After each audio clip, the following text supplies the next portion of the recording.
পৃষ্ঠা 282। পঞ্জিকা বিজ্ঞাপনের আঁতে পাঁতে।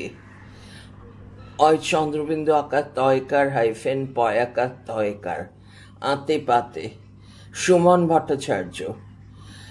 উদ্ধৃতি শুরু। হাতে টিকটিকি, হাসে ফিকফিকি, গায়ে ঝিকমিকি, ধন্দে, ঘুমে লিকলিকি, চুমে ঠিকঠিকি, ড্যাশ বিজ্ঞাপনের ছন্দে। দাঁড়ি উদ্ধৃতি শেষ।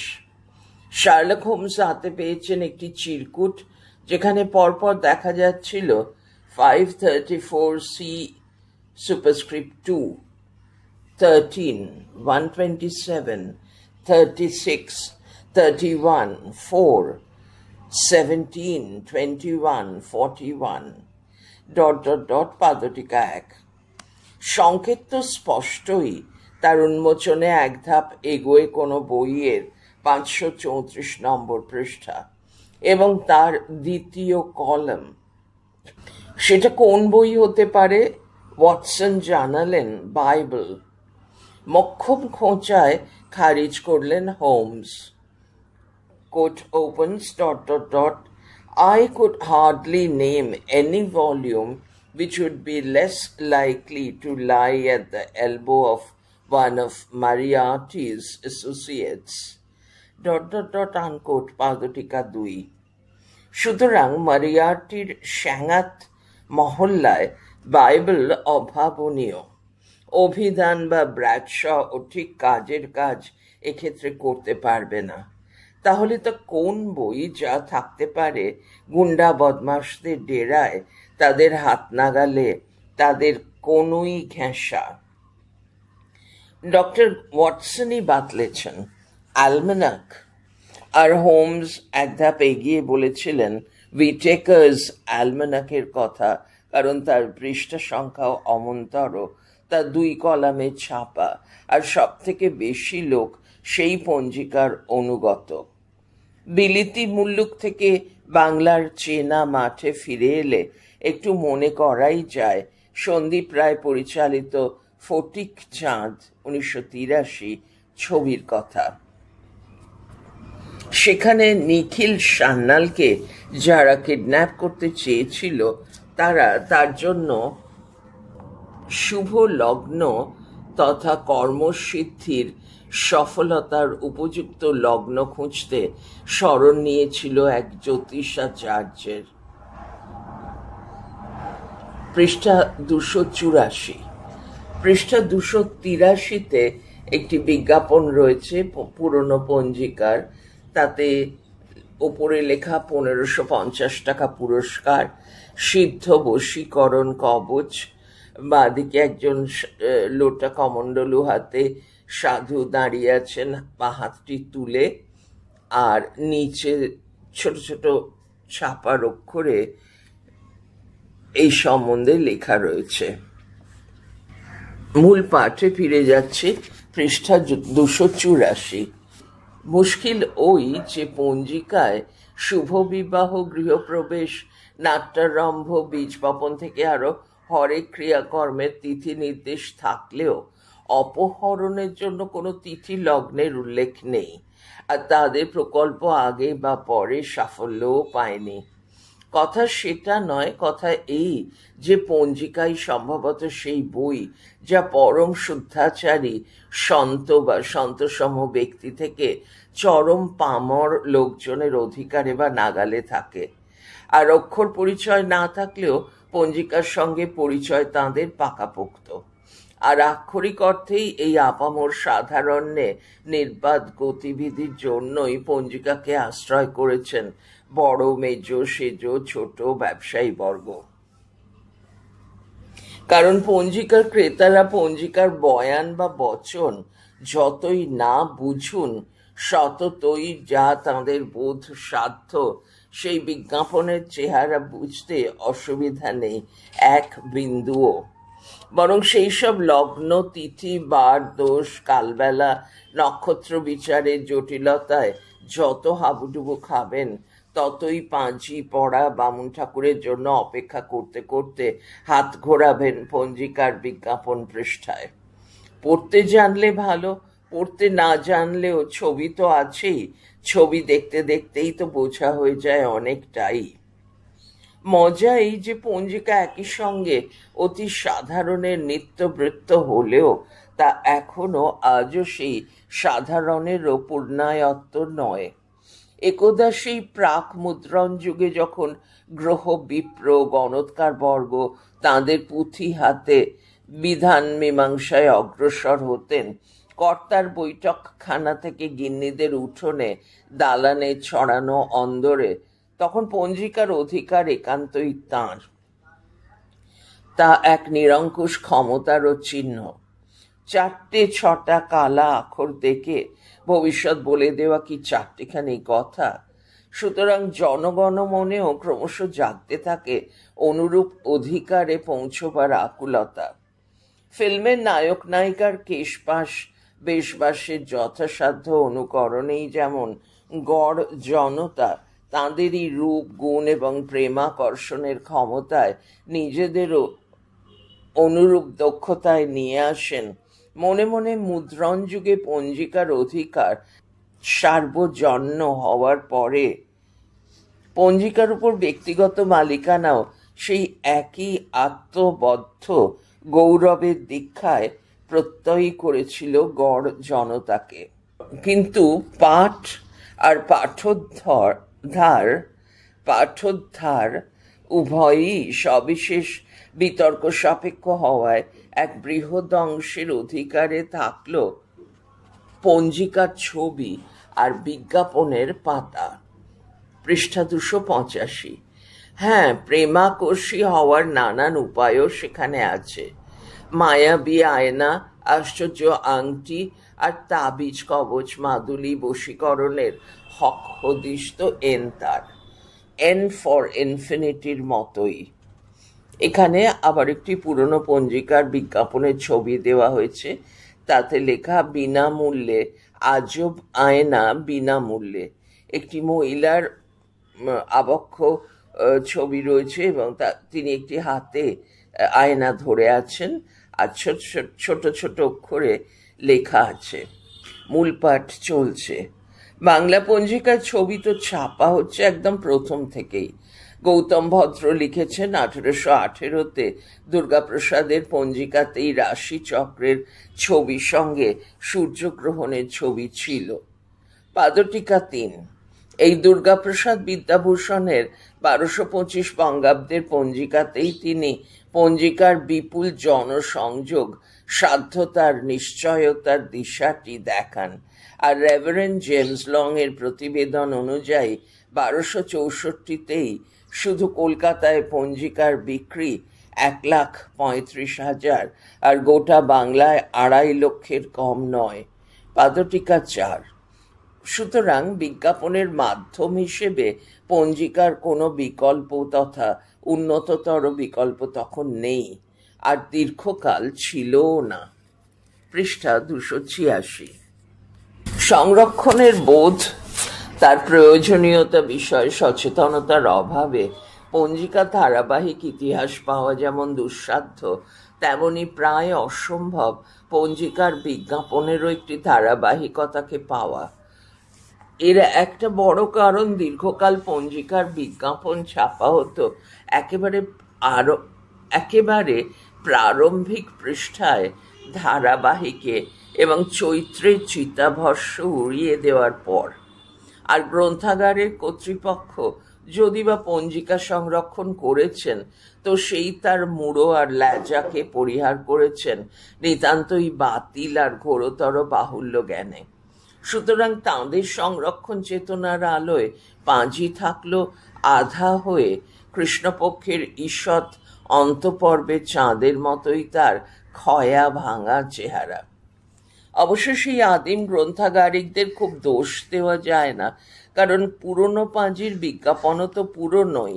আর কে না জানে ক্রেতা মানসিকতায় চাল আর অ্যান্টিক ছাড়া, ঘি আর হোমিওপ্যাথিক ওষুধ ছাড়া পুরনো সামগ্রীর তেমন মূল্য নেই।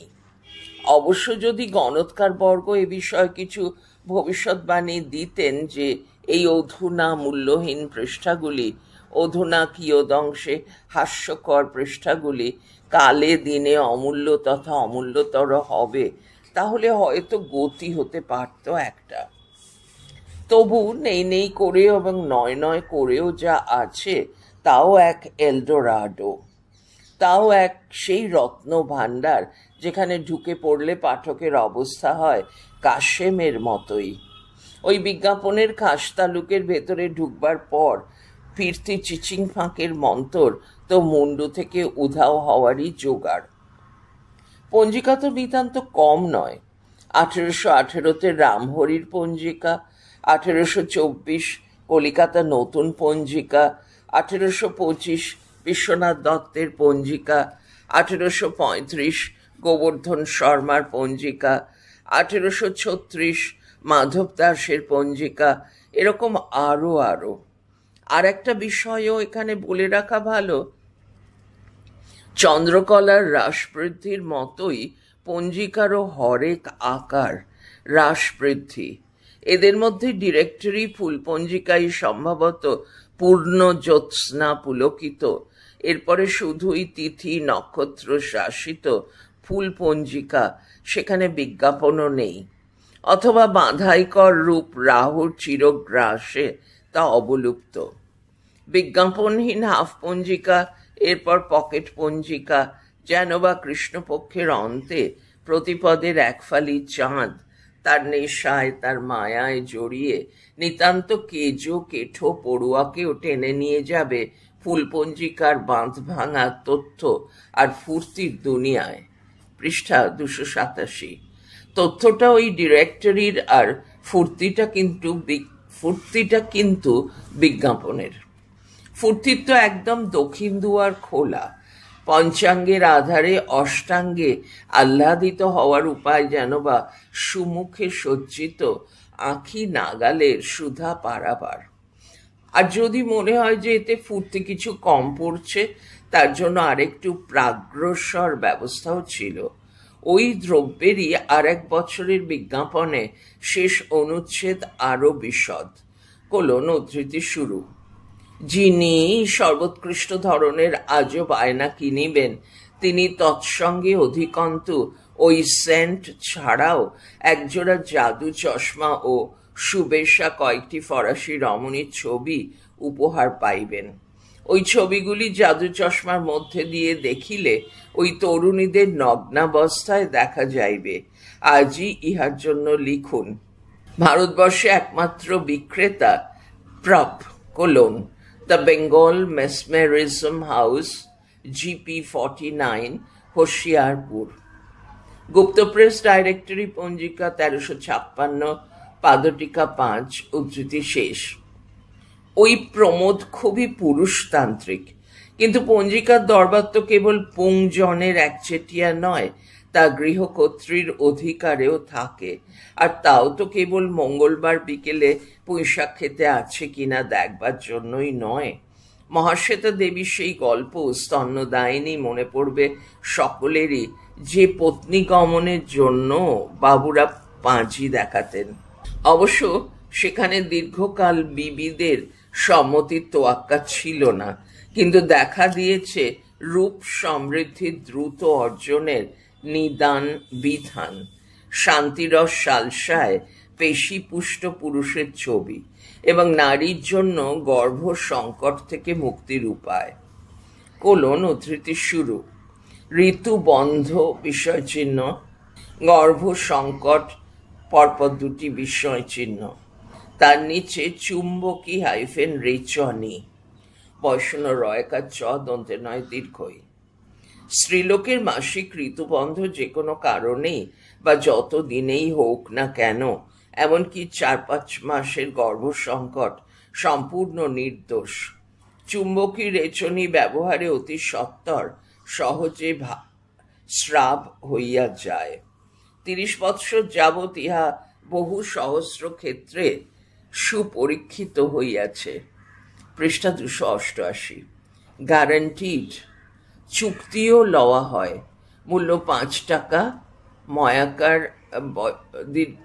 ময়াকার বিসর্গ 2 আনা। জন্মরোধে দম্পতি সখা ইচ্ছামতো সন্তান জন্ম বন্ধ রাখিতে ইহা অব্যর্থ বহু পরীক্ষিত ও নির্দোষ ঔষধ। স্ত্রীলোকের মাসিক ঋতু ঠিক থাকে, মূল্য সাময়িক 2, চিরস্থায়ী 4 টাকা 4 আনা, মাসিক 14 আনা। অক্ষমতা, ধাতু দৌর্বল্য, স্বপ্নদোষ, মাথা ঘোরা, অক্ষুধা, অনিদ্রা, কোষ্ঠবদ্ধতা, উৎসাহহীনতা, স্নায়বিক দৌর্বল্য ইত্যাদি উপসর্গগুলি যে কোনো কারণেই হোক আমাদের মদন বিলাস রসায়ন সেবনে দেহ ও মনে অপূর্ব আনন্দের অনুভূতিপূর্বক ধমনীতে বিশুদ্ধ রক্তের সঞ্চার করত, যাবতীয় উপসর্গ দূর করে। ইহা প্রসিদ্ধ বাজিকরণ, রসায়ন, যৌবন রক্ষক, বিবাহিতের পরম সহায়, ভগ্ন স্বাস্থ্যের সংগঠক, অপূর্ব কার্যকরী মহৌষধ। মূল্য 2.5 টাকা, মাসিক 14 আনা। কবিরাজ এম কাব্যতীর্থ, Jalpaiguri, branch 70 Cornwallis street, GP, Kolkata. Phone BB 6041, Gupta press 1360। উদ্ধৃতি শেষ, পৃষ্ঠাঙ্ক নেই। তা যে সময় তখনও পর্যন্ত ভারতচন্দ্রের সুভাষিত প্রসিদ্ধ সেই প্রসবের ভীতিবহ পতিসঙ্গ আকাঙ্ক্ষার কাল, সেই সময়ের পটে এ বিজ্ঞাপনও তো নারী কল্যাণ পিয়াসী। অবশ্য এই কল্যাণেরও অনেক দিক দিগন্ত বহুতল আছে। পাদটিকা 6। পঞ্জিকার বিজ্ঞাপনকে দেখতে গেলে প্রথম প্রশ্ন, কেন পঞ্জিকা? তার বৃহত্তর জনসংযোগের কথা বাদই দেওয়া গেল, কেন বিশেষ কিছু পণ্য বিশেষভাবেই পঞ্জিকার আশ্রয়েই সাবলীল? আর কোনো বিজ্ঞাপন পঞ্জিকায় নেই। পঞ্জিকার উপযোগে তথা ব্যবহারের একটা বিশেষ দিক এই যে গড় নাগরিকের কাছে পঞ্জিকার দরকারটা বছরে সীমিত, আর পেশাদারদের কাছে, বিশেষত জ্যোতিষীদের কাছে তা বহুকালের।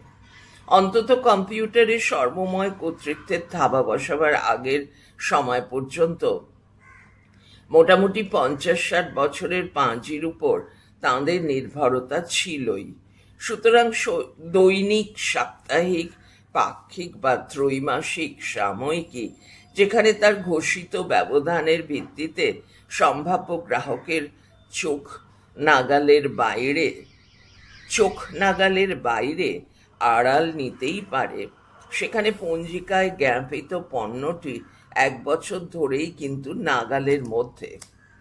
কোনো জনের কাছে বসে খেয়ে যে বস্তুর চাহিদা ছিল না, অঘ্রাণে তার জন্য ব্যস্ততা দেখা দিলে তিনি তার হদিশ পাবেন পঞ্জিকা থেকেই। আর সব থেকে বড় কথা, পঞ্জিকার গতি কেবল ভদ্রলোকের তাক বা কুলুজিতে নয়, ছোট লোকেরও ঘরে চাটাই বা চালের বাতায়। পৃষ্ঠা 289, ভদ্রলোক এবং ছোট লোক উদ্ধৃতির মধ্যে। সুতরাং ড্রিল মেশিন, পাম্প সেট বা চাষবাসের বীজ, সার এর খবর দেওয়ার জন্য পঞ্জিকাই তো অনন্য স্মরণ। 20 শতকের প্রথম দশক বঙ্গভঙ্গ রদ আন্দোলন আর স্বদেশী পণ্যের উৎপাদন প্রয়াসের উদ্দীপনায় বাংলা সাময়িকীর দিগন্ত উন্মোচিত হয়েছে বৈচিত্র্যের ভিন্নতায়। যেমন সারদা প্রসাদ চট্টোপাধ্যায়ের সম্পাদনায় কাজের লোক 1907, পাদটিকা 7, বা রাজকৃষ্ণ পালের সম্পাদনায় মহাজন-বন্ধু 1900, পাদটিকা 8। এছাড়াও কৃষি তত্ত্ব 1901, পাদটিকা 9, বা রবীন্দ্রনাথের সম্পাদনায় ভান্ডার 1906, পাদটিকা 10। কিন্তু তাও তো শেষ পর্যন্ত বাবুদেরই পত্রিকা। সুতরাং ইতর ভদ্রের জন্য যে নির্বিশেষ তা ওই পঞ্জিকা। আর অমনটা ভাবার কোনোই কারণ নেই যে ইতরের জন্য বরাদ্দ মিষ্টান্নের ভাগ একেবারেই ইতর নির্দিষ্ট। তথাকথিত ভদ্রজন অন্তরের উপনিষদের ঐতেরেয় বিন্যাসের পরিতৃপ্তির অংশ খুঁজে নিতেন সেই বিজ্ঞাপন থেকেই। 19 শতকের বিজ্ঞাপনেই বেণী মাধবদের নূতন পঞ্জিকায় বাতনা শখ পয়াকা ত দন্তের নয়াকার তালবস্য ক বাত নাশক তেলের বিজ্ঞাপন চিত্রে বাবুটি অন্দরবাসিনীদের হাতে যে তেলের শিশি ধরাতে যাচ্ছেন, সেখানে প্রবীণা ও নবীনা দুই সদস্যই আধো আঁচল ঋষি অবস্থানে, আধো আঁচল খসি অবস্থানে। মহামেদ রসায়নের বিজ্ঞাপনেও ছবিটি নিরীহ হলেও তার বয়ানের শারীরবৃত্তীয় তথ্যভাষ্য ইত্যাদি 19 শতকের ভিক্টোরীয় ব্রাহ্ম যুগ্ম শালীনতা বোধে ঠিক নির্বাত ছাড়পত্র পাওয়ার নয়। সুতরাং আপত্তি কিছু উঠেছিল, তাই 1316 গুপ্তপ্রেস পঞ্জিকার ভূমিকায় দেখা যায় উদ্ধৃতি শুরু: সতর্কতা, নকল গুপ্তপ্রেস পঞ্জিকা ক্রয় করিয়া প্রতারিত হইতে না চাহিলে পঞ্জিকার মলাটের উপর দুর্গাচরণ গুপ্ত প্রতিষ্ঠিত জগজ্যোতি গুপ্ত নামাঙ্কন এবং ভিতরে জগজ্যোতি গুপ্তের প্রতিমূর্তি দেখিয়া লইবেন। দায়িত্ব: আশা করি যন্ত্রান্তরে মুদ্রিত আমাদের পঞ্জিকা মধ্যস্থ পড়া যাচ্ছে না কোনো বিজ্ঞাপনই অশ্লীলতা দোষদুষ্ট নহে, তবে এত অধিক সংখ্যক বিজ্ঞাপনের প্রত্যেক স্থান বরাবর দেখিয়া যাওয়া দুরূহ। আমাদের অননুমোদিত পূর্ব কোনো বিজ্ঞাপনে সে দোষ থাকিলে বিজ্ঞাপন দাতাই দায়ী। দাড়ি পাদটিকা 11 উদ্ধৃতি শেষ। তবে এই দায়িত্ব বোধ, দায়িত্ব উদ্ধৃতির মধ্যে কতটা আন্তরিক আর কতটা মুখের কথা, তার বিচারটা হয়ে যায় ওই বক্তব্যের ধারাবাহিকতায়। কারণ 10 বছর পরেও ভূমিকায় দেখা যাচ্ছে পৃষ্ঠা 290 উদ্ধৃতি শুরু: দুটি বিজ্ঞাপন দাঁড়ি। আশা করি যন্ত্রান্তরে মুদ্রিত আমাদের পঞ্জিকা মধ্যস্থ কোনো বিজ্ঞাপনই অশ্লীলতা দোষে দুষ্ট নহে। আমাদের অননুমোদিত কোনো বিজ্ঞাপনে সে দোষ থাকিলে বিজ্ঞাপনদাতাই তাহার জন্য দায়ী। উদ্ধৃতি শেষ। গুপ্তপ্রেস হাফ পঞ্জিকা 1326 পৃষ্ঠা 6 আনা থেকে 8 আনা, পাদটিকা 12। ব্যাপারটা আর তাঁরা দায়িত্বের মধ্যে ধরছেন না। অনেকটা বিধিসম্মত সতর্কীকরণের মতো অশ্লীলতার দায় বিজ্ঞাপনদাতার ঘাড়ে ঠেলে দেওয়াই যুক্তিযুক্ত এই বাণিজ্যিক বিবেচনায় তাঁরা স্থিতধী। শুধুই ফুর্তি আর অশ্লীলতার কথা দিয়ে তো পঞ্জিকার বিজ্ঞাপনের পূর্ণাঙ্গ নয়। পঞ্জিকার বিজ্ঞাপনকে মোটা দাগে চেনানো যায় দুই ধারায়। প্রথমত মানুষের পণ্য বোধ আর চাহিদা প্রকৃতি, দ্বিতীয়ত বিপণন যাত্রার ভূগোল আর ইতিহাস। আবার এই পণ্য বোধ আর চাহিদা প্রকৃতিরও 3টি দিক: প্রথমত প্রত্যক্ষ উপযোগ, দ্বিতীয়ত সম্ভাব্য উপযোগ, তৃতীয়ত উপযোগের সংস্কার। আবার এই পণ্য বোধ আর চাহিদা প্রকৃতির আর একটা দিক হলো, যা দৈনন্দিনে অবশ্য প্রয়োজনীয়, তার সুলুক সন্ধানের প্রত্যক্ষ থেকে ক্রমশ সমাগত নূতনতর পণ্যের সঙ্গে পরিচায়ন এবং চাহিদা গড়ে তোলার দিক। আর এই পরিসরেই তৃতীয় ধারাটি অর্থাৎ উপযোগী সংস্কার একটি মুখ্য ভূমিকায় উঠে এসেছে। আর বিজ্ঞাপনের দ্বিতীয় ধারাটি বিপণন যাত্রার ভূগোল আর ইতিহাস অধিকতর বিচিত্র।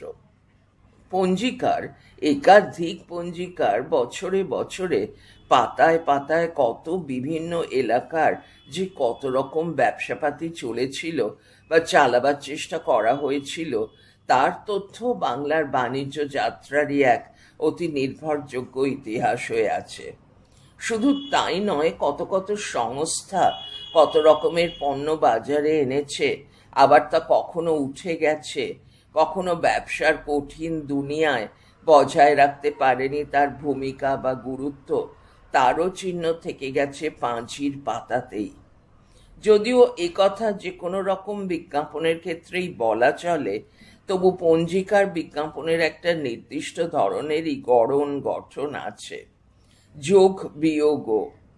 আর সেখান থেকেই দেখতে হয় এইসব বিজ্ঞাপনকে, তার পণ্য প্রকৃতি আর উপযোগ সাপেক্ষে তার বিন্যাস, তার বয়ান, তার চিত্ররূপও। পৃষ্ঠা 291। এই পণ্য প্রকৃতি আর চাহিদা গড়ে তোলার রূপরেখায় এরও দুটো ভাগ আছে, অত্যাবশ্যক পণ্য আর শখের জিনিস। আর দাঁড়িপাল্লায় বিচার করলে কিন্তু শখের জিনিসের পাল্লা ভারী। এর কারণ একটা হতে পারে যে বাংলার গড় মানুষের সংখ্যাগরিষ্ঠ যে নিম্নবিত্ত আর নিম্ন মধ্যবিত্ত সম্প্রদায়, তাঁদের দৈনন্দিনটা অনেকটাই নির্ধারিত। মনে রাখা দরকার যে আজকের মতো বাড়ির ঠিকানা থেকে বলতে গেলে খাওয়ার পরের পান, তামাক বা মৌরি মিছরির মুখশুদ্ধি কি দাঁতের খড়কেটা পর্যন্ত কোম্পানির বাগানের পদার্থ হয়ে ওঠেনি। সুতরাং আজকের মতো চাল, ডাল, তেল, নুনের কোম্পানি তখন অভাবনীয়। কাপড় চোপড়, ধুতি, শাড়ি, অন্তর্বাসের বিজ্ঞাপনও অনেক পরেকার অর্জন।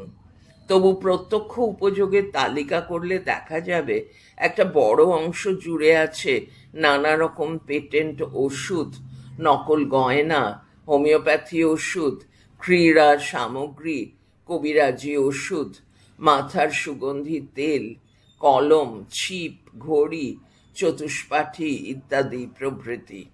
আর বিভিন্ন নার্সারির বিজ্ঞাপন। বেশ কিছুটা পরে এসেছে পাম্প সেট, টর্চের মতো নানা পণ্যের কথা। এবারে নিচে একটি বিজ্ঞাপন দেওয়া আছে, সন্ন্যাসী